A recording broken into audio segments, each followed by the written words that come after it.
Ladies and gentlemen, welcome back to another episode of In Between the Sticks here. Our very first week of doing 2 episodes a week. So this one's just going to be recapping, Monday Night Football that just happened. Titans come away with a W, first and foremost. We told you. We told you it would happen.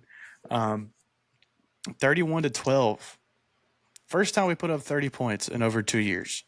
Yep. I think it was like 1,000 and like 60 something days to be It's 1,000 exact. something It was days. Crazy. Oh my goodness. It's a headache. Yeah, we're just going to keep this short and sweet. Going to go over a couple things that we saw that we really liked from the game. And honestly, in my opinion, not enough. Obviously, we could talk about what happened. We all know what happened. We're going to talk about it.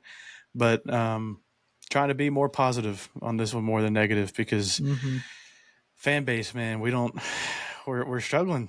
We're struggling. We don't know whether to be happy or whether to be negative again. It is what it is. I feel like I'm looking at a mirror image because here's the thing. A lot of Tennessee Titans fans are also Tennessee Vols fans. Yeah. And one thing as a Tennessee Vols fan for the past however many years it has been is they're never satisfied, right? We could go out there and beat a team by 40 points, and there's always going to be some sort of negative to come with it, right? And this is the NFL, right? I know we were playing the Dolphins JV team, basically. No Tua. They had a lot of injuries. Jalen Phillips got injured too. But like a win's a win in the NFL, right? Who cares? 31-12, first time scoring over 30 points. Like, be excited. Show a little bit of enthusiasm and excitement. Not everything's got to be so negative. Just take the win, be excited about it.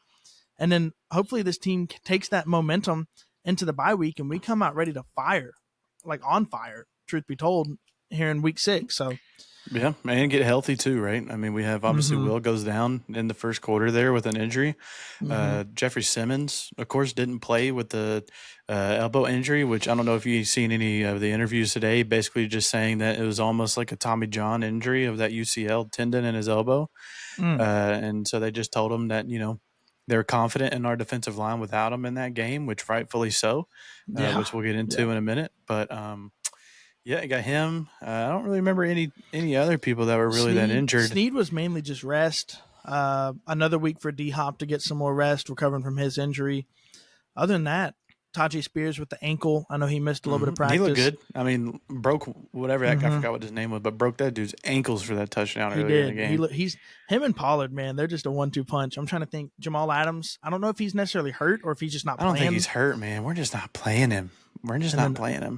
Cedric Gray, another week to get healthy. And then Callahan did say that this next week during the bye week, they can potentially look at testing him out and seeing if we can activate his window for return. So yeah, and but we're gonna get into it here. Cheeto. I mean, he's out for another 3 weeks. Well, 3 weeks, but he also because of the bye week.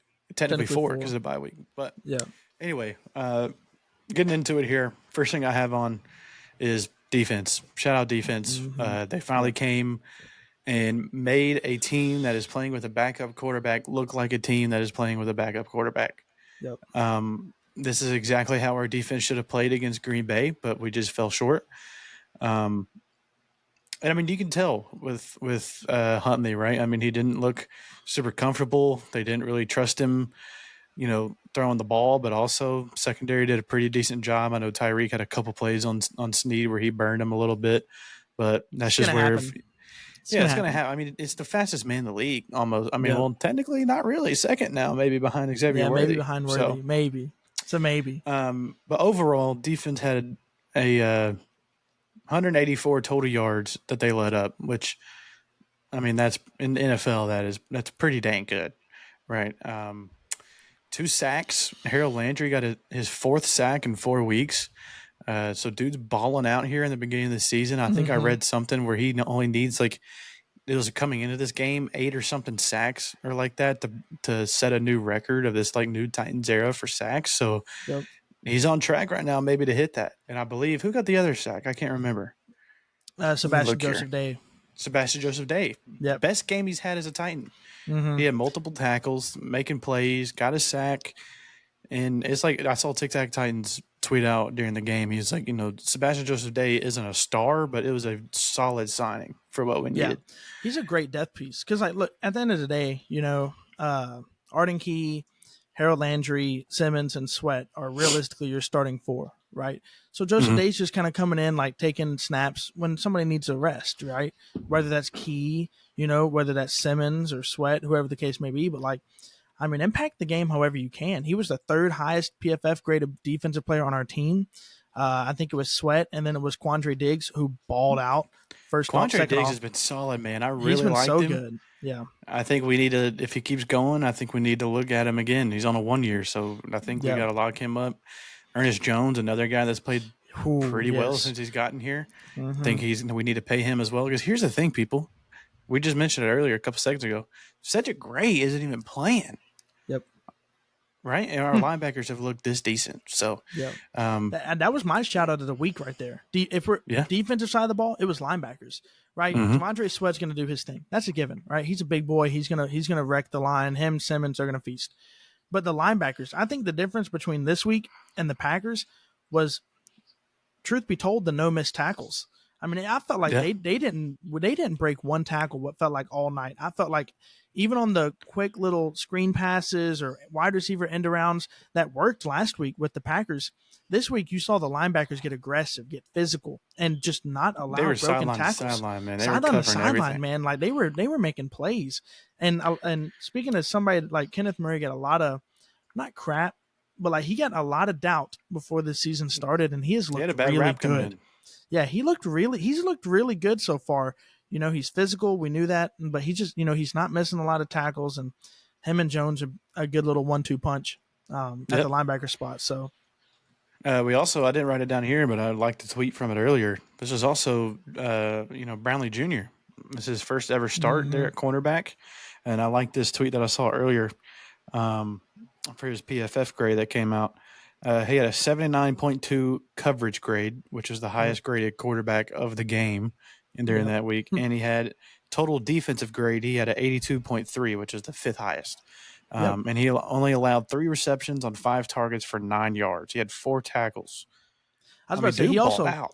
I was about to say the tackles is one of the most important things too. Having a corner that isn't afraid to come up and hit somebody, it makes such a big difference. I mean, on that fourth down stop we got, whenever it was a run, and he set the edge, and he didn't get the tackle. He's not credited for the tackle, but like the guy had to cut back inside, and then there's Ernest Jones and Sweat. I mean, the dude's not getting the first down, but like if Jarvis, I've seen a lot of corners, and like not to throw Cheeto under the bus, but Cheeto's not as physical.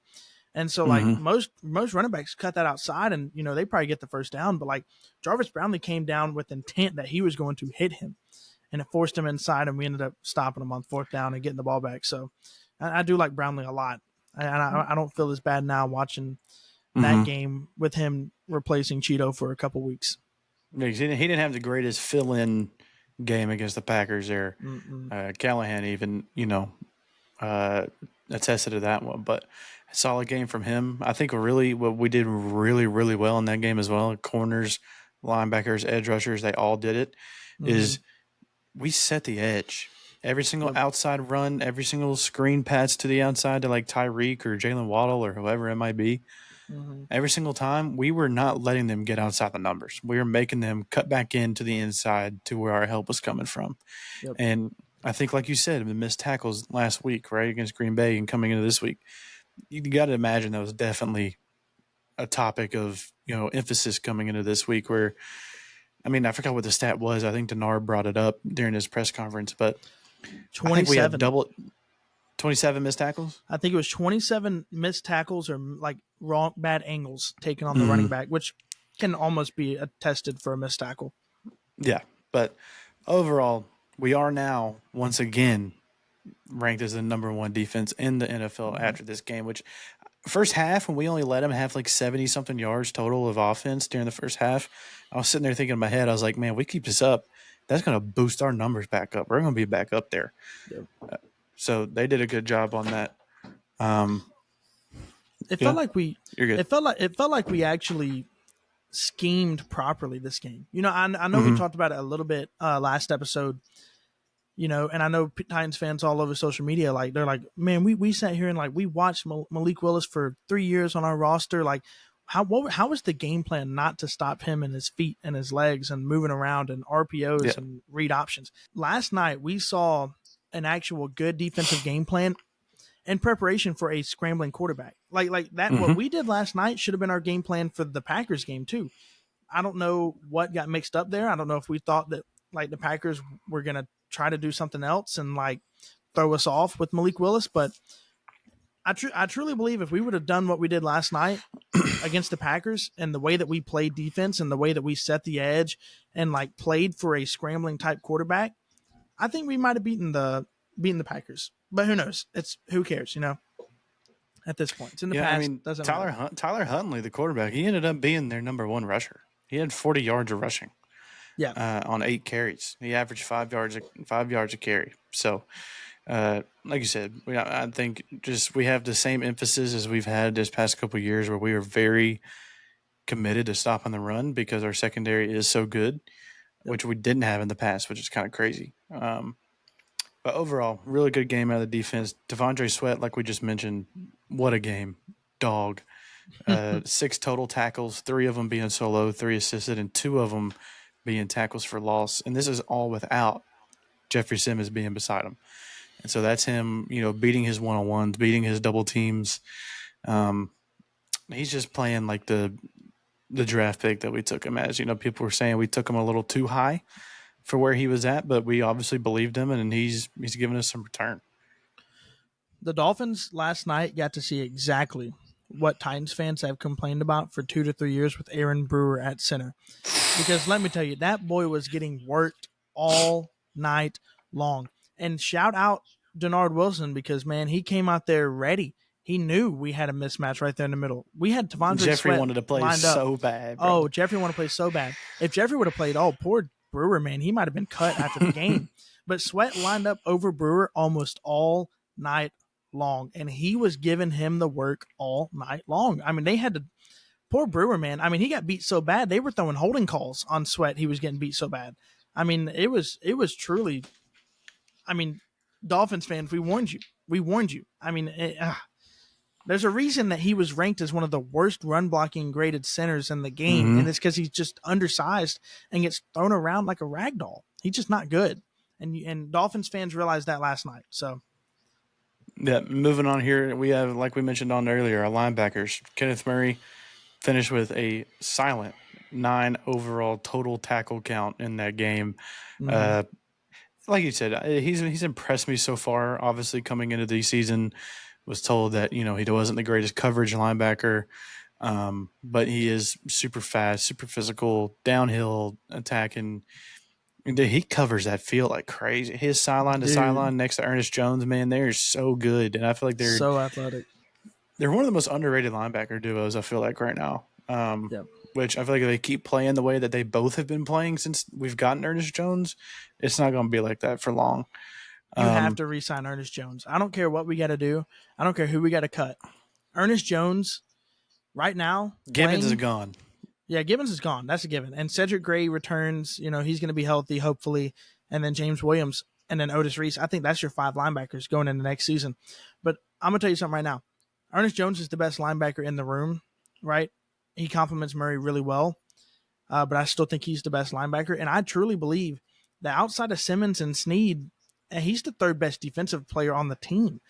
Like, truth be told, like just the way that he fills his role in the run game, it's not always about getting the stats, right? It's not always about getting tackles. It's not always about getting tackles for loss.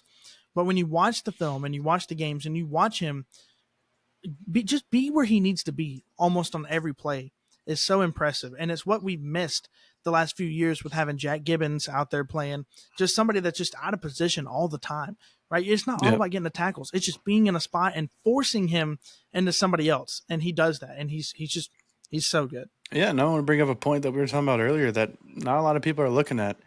Obviously, special teams has been a problem so far for us in this season, and something that didn't go down in the stat sheet that almost did was we almost had another punt block. I don't know if you remember that or not, but that was a whole controversy of like he tipped the ball. He tipped the ball when Stonehouse punted it, and then they fumbled this. Luckily, they fumbled, and honestly, that ball should have been ours. But nonetheless, they tipped another. That could have been, what was that? Our third punt block in 4 weeks. Yeah, no, And they. I mean, that was a block punt. You know, if he was just a half, if his hands were any inches longer, yeah, that's a block punt and maybe a touchdown for them, or at least good field position. and you know, to go off that, which I'll come back to what my main point was here in a second. You fast forward in the game, that fourth quarter, they have to, these new rules. You have to announce your onside kicks. This is right after this. We just got that safety, Mm-hmm. and they come out and they're having to do an onside kick with obviously being a safety. The kicker has the ball like he's punting it, and with these new rules, you have to land it in the landing zone inside the 40-yard line, which he didn't Yep. do. I mean, he practically Not sky even kicked it. close. Yeah, he didn't even get Um, it close. which Jaquan Jackson was making the right play in the moment, telling everybody get away from it, don't touch it, and there's what you pan the sideline. Colt Anderson's over there throwing his headset on the ground, thinking that that we need to catch the ball because it was going to be a turnover, and it's like, dude, that is your job as a special teams coordinator to know the freaking rules, Yeah, right? I think he was really upset because at that point you leave the game in the ref's hands, right? I get, yeah, And like here's the thing: you never want to leave the game in the ref's hand. You never want to. It's just especially like that game. it's like when you're hitting. Holy Lord! Exactly. It's like exactly when you're at the plate, when you're batting, right? In baseball. When that ball, if that ball is close, you're fouling it off. You were taught to foul it off every time. Do not leave it up to the ump because the ump does not always make the right call. And especially with how the reffing was going in that game with the spots and the flags and all that stuff. I mean, you don't even give them a chance to not call that, right?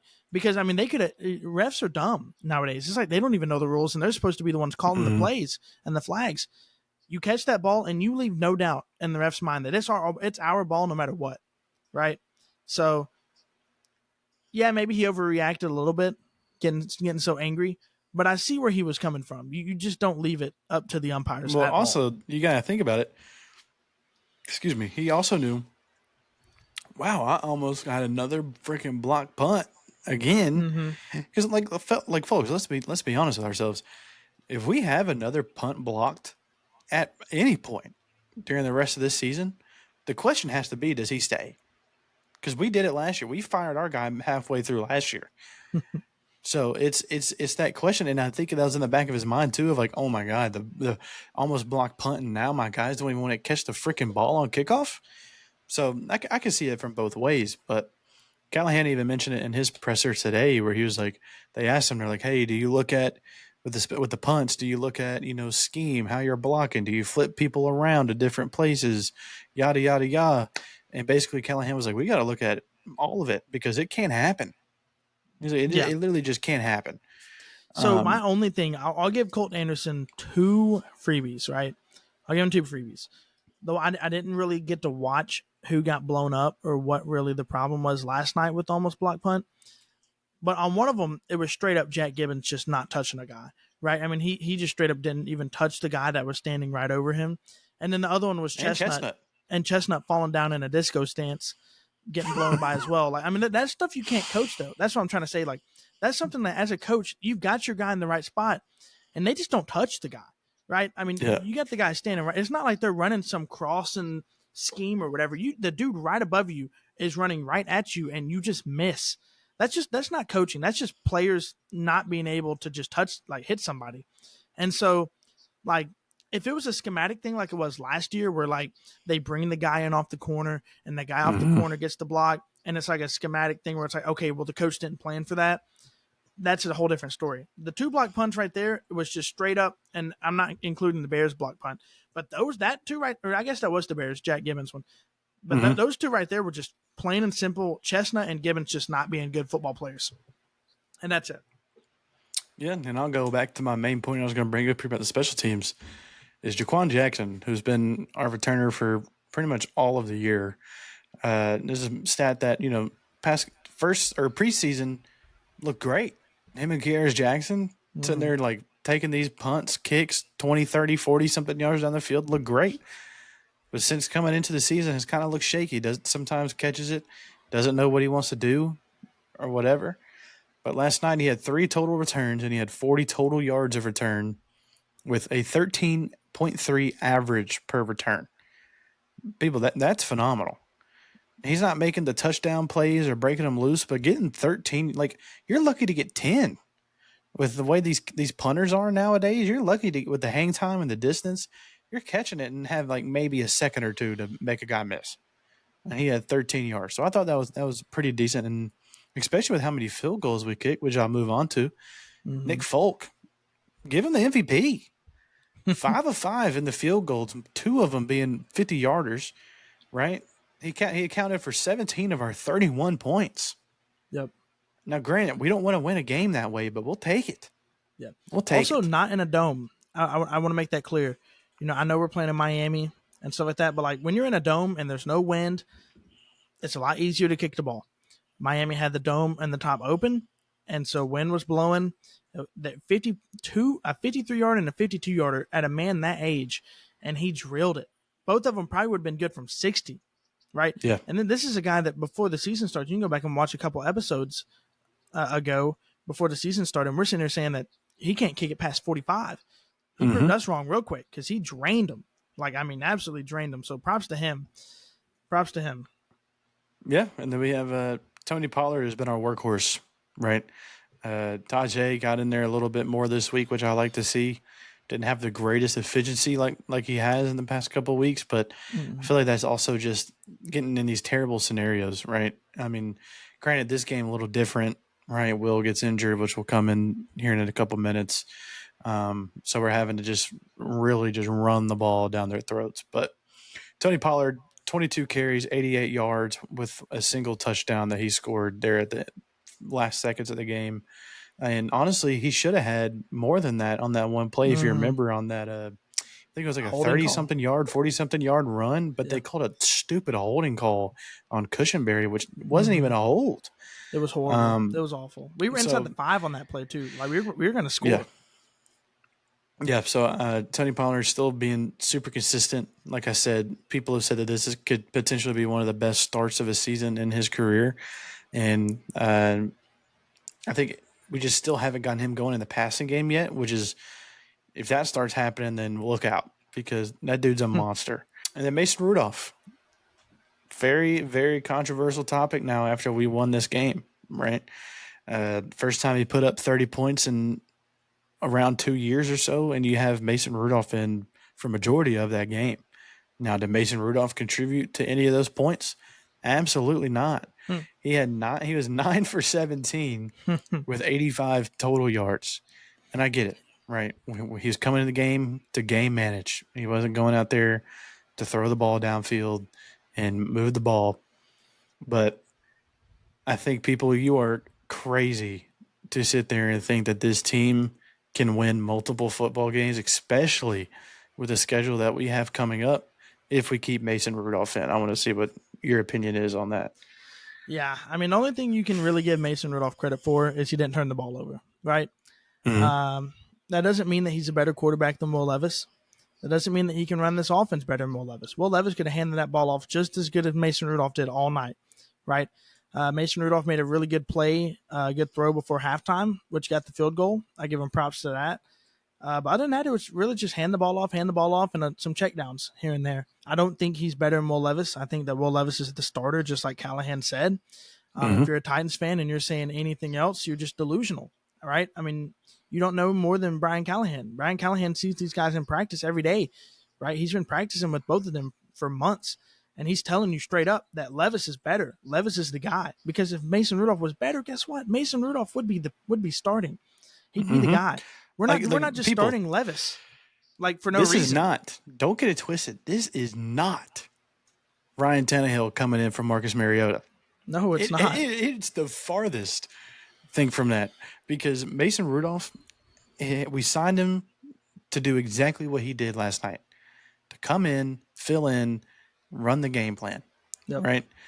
Callahan literally told him, hey, we're going to keep you, we're going to not turn the ball over. We're going to run it down their throats. We believe in our O-line better than theirs, which we stopped running to the left again for some reason. No idea why we keep doing that. I think eventually the Dolphins are like, okay, we see what you're doing.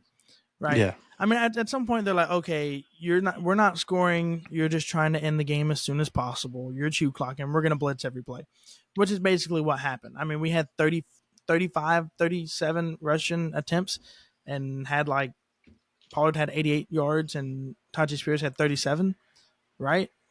So, Yes, we had 39 total rushing attempts. and 100 and Pollard had 88 and Tajay had 37. 39. He had so 88 plus 39. And we had how Calvin many? Ridley had 39. one rush for 10, and then Will Levis had 2 rushes for 5. So we really only averaged about a little over 3 yards a carry. But that's not because our running game was bad. That's because the Dolphins just said, okay, you're going to keep running the ball. We're just going to blitz every play. And that's what they did, right? I mean, we got into a mode of like we're going to run, punt because you're not going to score. As long as we don't turn the ball over, we're going to win. And that's exactly the mindset It was almost kind of a repeat of the Bears game. Bears game. Where Callahan said we literally could have in the Bears game after the Bears game. Callahan says we could have just punted it to him on 1st and 10 every drive and won. Yeah, and I think it's the same thing this game. PTSD. He had PTSD from that Bears game, and he said, "You know what? We are not putting Levis back in the game. There's no need. He's injured. Keep him on the sideline. Mason Rudolph's just going to run, punt, and that's what we did. Yeah, the whole second half. So moving on to this next one. Me and Roller talked about it last week. This offense that we're running, we're doing a lot of wide receiver motions leading in to these plays that we're trying to run. Week 2 against the Jets, right? Finally, we sat there, put Calvin Ridley in motion, gave it to him on the jet sweep. He ran it in for a touchdown. Other than that, nobody else has gotten the ball in motion. Yep. Nobody. So I want to bring this play up here that I have. My title for the clip is actually just make them respect the motion, because it's literally all it is. Me and Roller have preached about this for back-to-back weeks now. The defense is scouting us, looking at our plays, seeing us put all these players in motion, and we don't even give them the ball, throw them the ball, nothing. They're just a waste of a player on that play. They just do their motion, and then they just sit there in the flat and just sit there and put their hands behind their back because they know they're not going to do anything.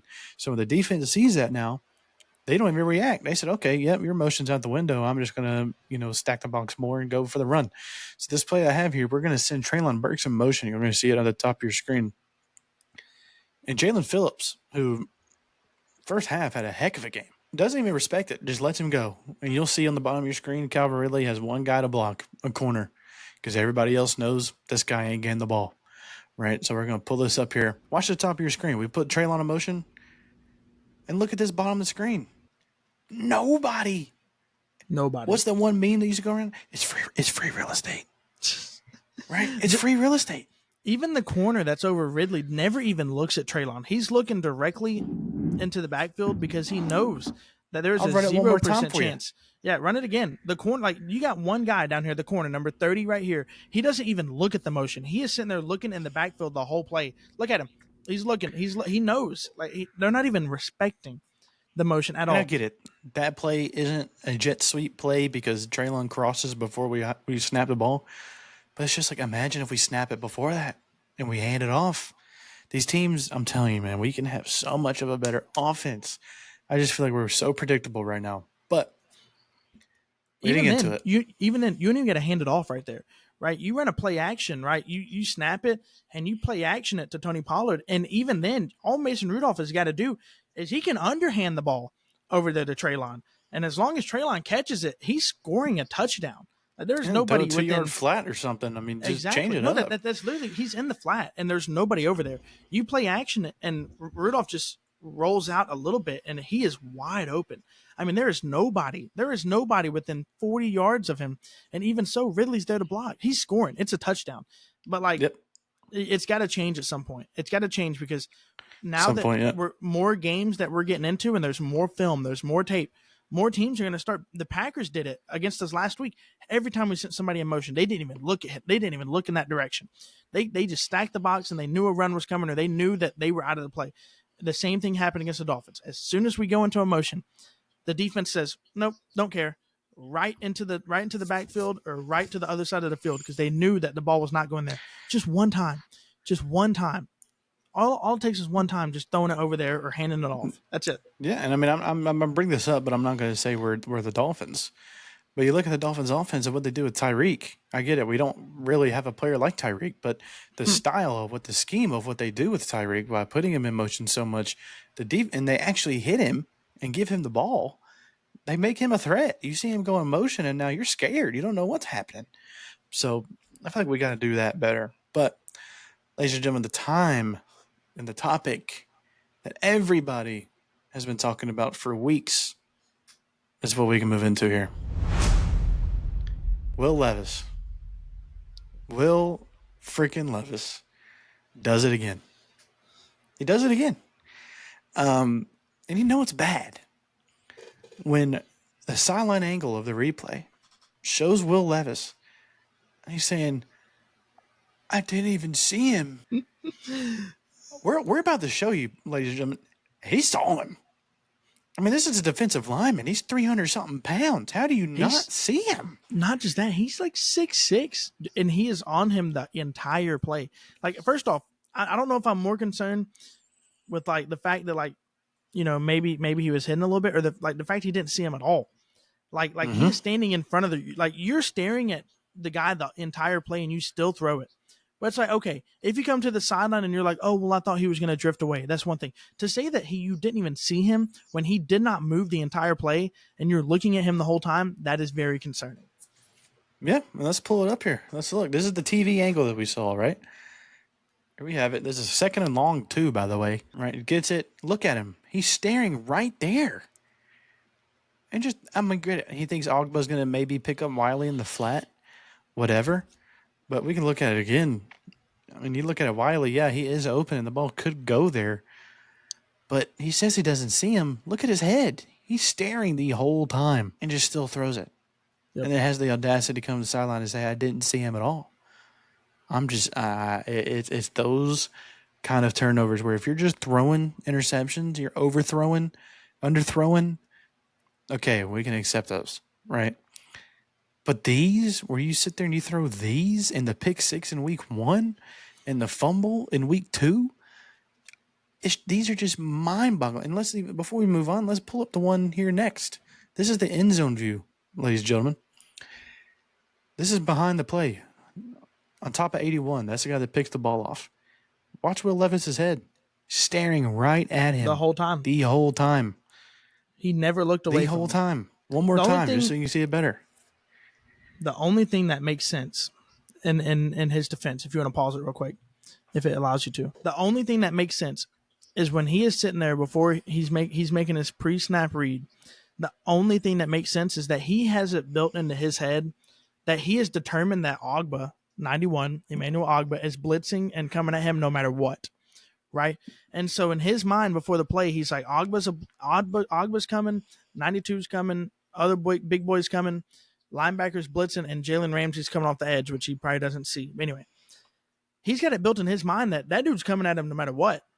And so when he snaps the ball, he's in his mind. You know how your mind can play tricks on you. When you tell your brain something, you don't see it any other way. He's already told himself that this guy's blitzing. So when he doesn't blitz, he doesn't account for him not blitzing, basically. Like, I mean, he's basically a ghost on the field because he's already told his brain that dude's a blitzer. So, okay, you can resume it now. Because truth be told, it's really just it's a great play design by their defensive defensively? coordinator. Yeah, it's a great play. But any good quarterback sees that guy not blitzing and immediately looks to the left a little bit further and takes the 5 yards to Josh Wiley, and they live with it. Or if anything, right? If anything, go through your read. Go through a read progression, man. Like, I can't tell here. I want to see now that we're looking at it. Look at Calvin coming across the top. Now, granted, you have this guy that's right here on top of him. But, like, maybe there's a throw there. You never know. It's still better than whatever he just threw.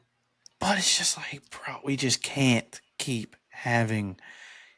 I mean, there's two ways to look at it. Right, like we were talking about earlier with Mason Rudolph. There's two options for this team. You sit Will Levis and you let Mason Rudolph play the rest of the year, and maybe you go 8-9, 9-7. You know, maybe make the playoffs on a miracle, or you miss the playoffs and now you're drafting at 15, 16. 17 ish in the draft, right? That's option A. That's what a lot of fans, if you want to call them that, Hmm. are saying right now. Or B, you keep Will Levis in because either A, he turns it around. At some point, don't matter if it's next week, don't matter if it is 1 month left in the season. At some point, he is going to click, something's going to change, and he's going to turn it around. That's option A for Will Levis. Option B for Will Levis is he doesn't get it clicking. He plays the same way that he's played all year, and he shows you that I am not the guy of the future. But the hard part about, and now you have a high draft pick because we lost so much, right? But the interesting thing is, with that, do you go in the draft for a quarterback, or do you go another year of Will Levis and see if he pans out and try to fix that right side of the line? So here's the thing, Titans fans, you gotta realize one thing. If you thought this was a Super Bowl or bust season, what are you doing? What are you doing? Yeah. What are your expectations, right? You're not going to win right away. We have a first-year head coach. We have a first-year defensive coordinator. We've got a first-year offensive coordinator in this offense. We've got a basically first-year general manager who has tried to piece together the best team he possibly could for this season. But what did he say before the season started? What has he said consistently since he's got here? This is something that is going to take time. We are not in a win or bust like situation right now, like the Texans are, like the Jags are, where they've spent all this money and they're not winning Super Bowls, right? We are not in their situation. We don't have to win or bust right now. What we need to do is we got to figure out the quarterback spot. It's just like Callahan said in his press conference earlier today. He said at the end of the day, we are trying to progress Will Levis and see what he can become. This season right here is not a Super Bowl or bust for us. This is not a playoff or bust for us. I don't care what our record is. I just want to see us competitive. And the thing is this, we got to find out if Will Levis is the guy or not. We don't got to find out if Mason Rudolph is the guy or not. We know he's not the guy. You play Will Levis until Will Levis cannot play anymore, or until you find your answer if he is the guy or not. And there is no ifs, ands, or buts. I do not want to see Mason Rudolph starting. I want to see if Will Levis is the quarterback of the Tennessee Titans' future, or if we have to draft somebody. There is no other explanation, and there is no other reasoning to do anything else. Yeah, hit it right on the head. But overall, that's all from us that we have here for the recap. Obviously, Kale couldn't be with us tonight, so he's out here. But we're going to try to get these 2 weeks going now, especially now that the regular season is already underway and bye weeks are hitting. So I hope you like this episode. Let us know in the comments down below if you agree, disagree with anything that we said. We'd like to sit there and talk with you. Here in the next couple of days, we're also going to film our weekly prediction episode. So be looking for that. Spoiler alert, I had a great week. So I think I'll still be in the lead once we go over that. But most importantly, thank you for watching. Send it to a friend if you want to. We just appreciate any and all support that y'all give us. So that's going to be a tighten up for me. I don't know if Austin wants to have anything. Yeah. First and foremost, probably the most important thing, I meant to say this earlier in the video, but thoughts and prayers out to all the families and all the people that are negatively affected by the hurricane that just came through. Prayers to everyone. Hope everyone's, being safe. And, other than that, tighten up and hopefully, get healthy and get better every week. So